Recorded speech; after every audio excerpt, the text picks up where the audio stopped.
Hello বন্ধুরা, আমি beauty চলে এসেছি আবারও বিউটিস বেক অ্যান্ড কুক চ্যানেলে আপনাদের সঙ্গে একটা 2 টিয়ার ডল কেক শেয়ার করতে। এইটা হচ্ছে আমার উপরের টিয়ারটা, এটা ছিল 1 পাউন্ডের। টোটাল কেকটা ছিল আমার 4 পাউন্ডের। আমি নিচের যে টিয়ারটা সেটা রেখেছিলাম 3 পাউন্ড আর উপরেরটা রেখেছিলাম 1 পাউন্ড। এটা একটু লম্বা করেই বানিয়েছি যাতে দেখতে ভালো লাগে। আচ্ছা, নিচে আমি একটা প্রথমে বর্ডার দিয়ে নিয়েছি, তারপর একটা স্পুন দিয়ে আস্তে আস্তে করে উপর দিকে টেনে দিচ্ছি। এই ডিজাইনগুলো দারুণ লাগে। এইটা আমার নিচের যে টিয়ারটা 3 পাউন্ডের সেটা রেডি করেছি। আর এখানে আমি ক্রিমের সঙ্গে আমি যতটা ক্রিম নিয়েছি আর কি 4 ড্রপস পিঙ্ক কালার আর 1 ড্রপ রেড কালার, মানে এটা হচ্ছে রেডিশ পিঙ্ক হয়ে গেছে। কালারটা একদমই অন্যরকম, আনকমন একটা কালার, বেশ সুন্দর লাগে। এইটা হচ্ছে আমি 1M নজেল নিয়েছি আর ছোট ছোট করে রোজ প্রথমে বানালাম অর্ধেক রোজ, আর এইবারে এটা বড় বড় করে রোজ বানিয়ে নিচ্ছি, কেননা এটা দুটো রোজ বানালে দেখতে ভালো লাগতো না, যার জন্য আমি এটা বড় বড় করে একটা করে রোজ করে নিয়েছি উপরে। আর এখানে একদম ছোট সাইজের স্টার নজেল নিয়েছি, আর ক্রিমটা হচ্ছে আমার ঠিক ব্লু বলবো না, এটা রয়্যাল ব্লু, একদম লাইট। সেইটা দিয়েই আমি একটু যেগুলো গ্যাপ ছিল সেখানে ছোট ছোট করে ডট ডট দিয়ে দিচ্ছি, এটাও দেখতে বেশ সুন্দর লাগছিল। আচ্ছা, টিয়ারটা আমি উপরে রেখেছি যখন, সেই সময় ক্যামেরাটা অফ হয়ে গিয়েছিল, যার জন্য আমি ওটা স্কিপ করে গেছি। আমি একটা প্যালেট নাইফ দিয়ে নিচে ধরেছিলাম, উপরে একটা স্ট্র দিয়ে এটা আস্তে করে উপর বসিয়ে নিয়েছি। আর এইটা যেটা করছি, এর উপর আমি যেহেতু ডলটা রাখবো, ডলের ড্রেসটা যেন একদম বড় করে হয়, সেই জন্য একটা বেস তৈরি করে নিচ্ছি।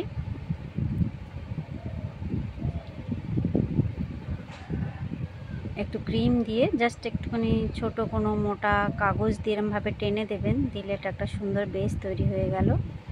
আর এখানে আমি একটা রোজ নজেল নিয়েছি বড় সাইজের, নিয়ে আমি প্রথমে নিচের দিক থেকে উপরে উঠছি, মানে নজেলের সরু পার্টটা উপর দিকে থাকবে।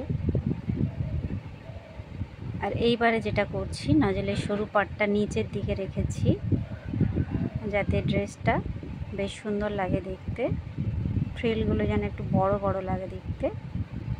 আমি দুটো কালার এখানে ব্যবহার করছি। এইটা হচ্ছে রোজের ছোট নজেল, সেটা দিয়ে আমি মাঝখানে জাস্ট দুটো লেয়ার এরকম দেব।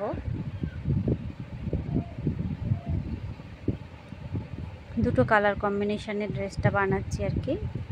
এবার আবারও রেডিশ পিঙ্কটা দিচ্ছি। কেন জানি না বেশিরভাগ কাস্টমারই এই ধরনের ড্রেসগুলো আমি যখন ছবি পাঠাই অন্য ডল কেকের থেকে এই ধরনের ডল কেকগুলোই সাজেস্ট করেন যে এইটা আমি নেব, কেননা এই ড্রেসটা দেখতে বেশ ভালো লাগে। আর আমাকে প্রতিবারেই এই ড্রেসটা একটু বিভিন্নভাবে করতে হয়, কেননা আমি যেহেতু আপনাদের সঙ্গে ভিডিও শেয়ার করি, একই ডিজাইন বারবার করলে আপনারাও বোর হয়ে যাবেন। সেই কারণে আমি একটু সেটা এদিক ওদিক করে একটু অন্যান্য নজেলের সাহায্যে আপনাদের সঙ্গে কিভাবে আমি ডল কেকটা বানাচ্ছি সেইভাবে শেয়ার করি আর কি।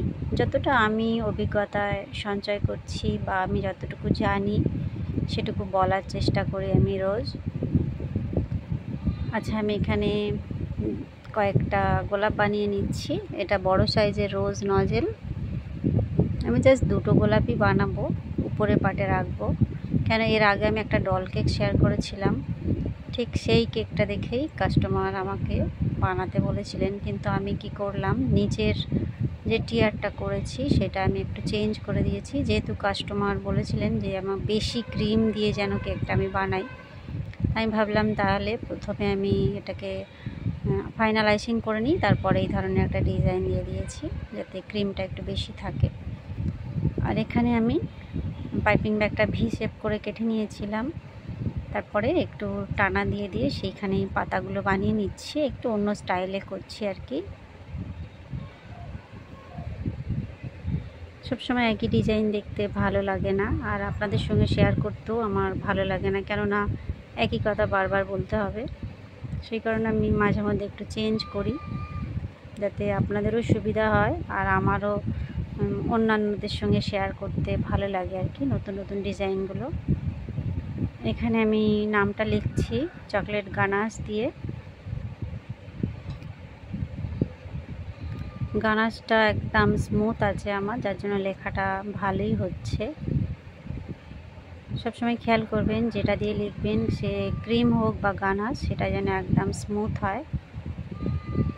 আর এইভাবে লিখলেও বেশ দেখতে ভালো লাগে। অনেকে মনে করেন যে কেকের উপর লিখলে দেখতে ভালো লাগে না, আমি কিন্তু সবসময় আপনাদের সঙ্গে শেয়ার করি আমি কোথায় লিখছি, কিভাবে লিখছি।